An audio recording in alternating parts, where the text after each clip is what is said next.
What's going on, guys? My name is Justin, and today we are doing an oil change on my 2022 Genesis G70 with the 3.3 twin turbo V6. And the oil I'm using today is going to be this Mobil 1 5W30.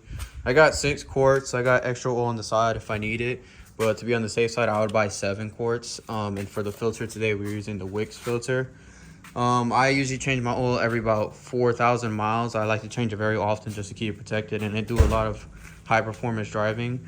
Yeah, but let me know how often you guys do your oil change on your cars. It doesn't have to be this one. Just I do it every 4,000 miles. So a lot of people say 7,500 miles, but I like to keep it clean in the inside of the motor. But yeah, let's lift. Unfortunately, I got a lift here to make it easier. But I'm gonna put it in the air. I'm gonna show you guys how to do the oil change. It's pretty simple on these cars. So I'm gonna show you how to access the oil drain plug and the oil filter. So let me get in the air right now. Okay, so I got the car up in the air right now, as you can see. The first thing we're gonna need to do is remove this skid plate right here. And to do that, we got 6 10mm bolts right here that you gotta remove. And then for the oil filter housing, we got just one clip here, and we just twist it off. And I'm gonna show you guys how to take those out right now. 6 bolts.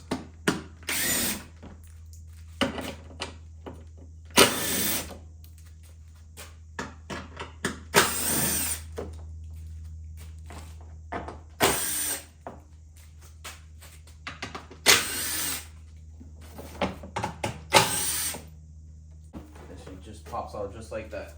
What we're gonna do here is remove the drain bolt. Drain bolt's literally right here. Not in a bad spot, actually. This cover out the way first. Gotta move this clip out the way. It's pretty easy. It just pops out just like that. And then you just go behind it, pull it out, and it's gone. And then you just twist it, and then it pulls right out. And then you got access to your oil filter housing, which is literally right there. So pretty easy access. Yes, I got the drain pan ready right here, and this little bolt size is a 17mm. So just go ahead and crack it loose right now, just like that. Okay, so it's gonna be a little bit hot, so be careful when you're undoing this if you just recently had your car running. So it's gonna be pretty warm.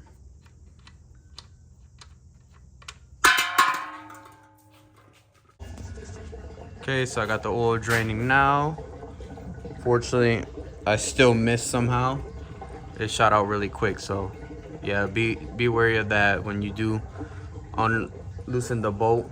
Make sure you push this a little bit further up because it does shoot out pretty quick. So yeah, it's my mistake right there, but I'll clean it up. But yeah, see, this oil only got about almost 3,000 miles on it, and look how dark it is already. So that's why I change my oil pretty often, because on these, especially if you drive it hard, it tends to wear out pretty quick. So I like to change it every 4,000 miles, if not a little less, just to keep the oil clean, because that seems pretty dirty to me. So all right, now that the oil's done draining, I'm gonna go ahead and just put the bolt back in and go ahead and tighten that. You don't want to over torque this, because otherwise it's gonna be a bad day if you strip this out. So I'm gonna go ahead and just tighten it all the way by hand, just to make sure I don't cross thread anything, and then just tighten it snug with the ratchet the rest of the way. So I'll just go ahead and clean that oil off real quick. Just make sure it's nice and dry so that you don't think you have an oil leak when you really don't. Okay, so that's nice and dry. Then just grab your 17mm, and then we're just gonna torque it down. Not overly tight, but just make sure it's good. And that's good enough. It doesn't have to be crazy tight, because you already got a crush washer in between, so that should seal it pretty well. Go ahead and try it off again, make sure it's clean. And then for our oil filter housing, I'm using a 27mm socket.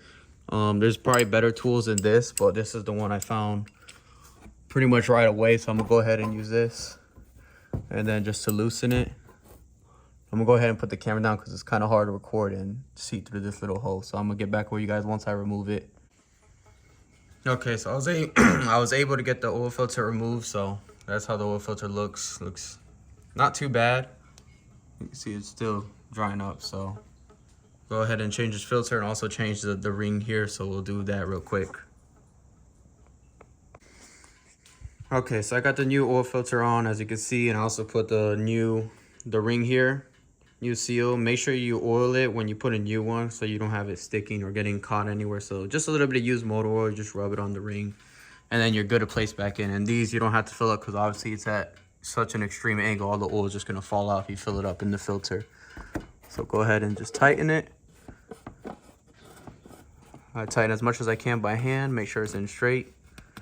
And then the rest of the way, we just tighten it to, I believe it's about 25 Newton meters, so not too tight. A little more than hand tight and you're pretty much good there if you don't have a torque wrench. Okay, now that we got our oil filter nice and tight and our drain plug nice and tight and everything's all cleaned off, we can go ahead and put everything back in reverse order. So we'll go ahead and put the cap back on and then the skid plate, and then I'll just show you guys the refilling process, which is pretty easy. So let me go ahead and put this back together now. Okay, so we're gonna go ahead and start adding the oil now. Got our oil fill cap right here. We just loosen up, take that out the way, and use the oil fill funnel right here so you don't make any mess. And I'm gonna start off by adding all 5 quarts with this one right now.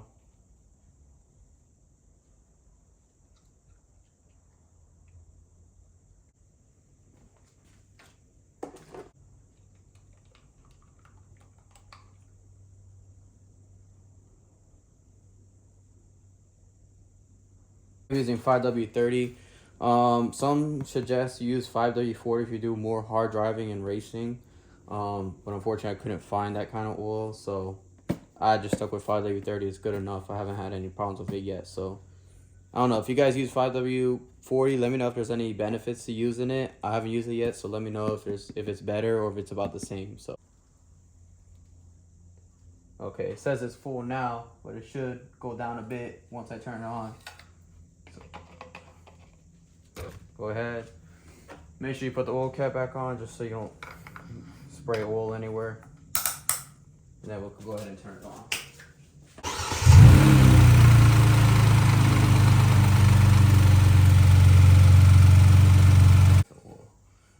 You want to clean it off first after you run it because the oil splashes everywhere. So clean that off, make sure it's cleaned off. Check it again. And yeah, we're still about a quart low. So yeah, I would say 7 quarts. So I got extra oil here, but if you guys get oil and change it by yourself, get at least 7 quarts, just so you have enough.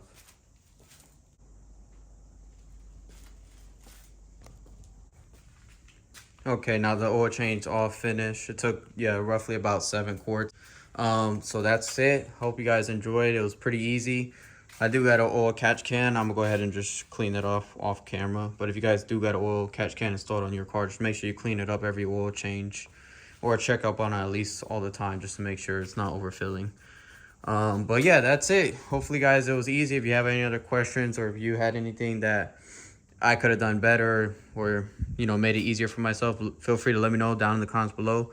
But yeah, hopefully that was helpful for you guys. If you have any other Genesis model of the G70 with the V6 platform, yeah, hopefully this video helped out a lot. So anyways guys, take care and I'm out of here. Peace out.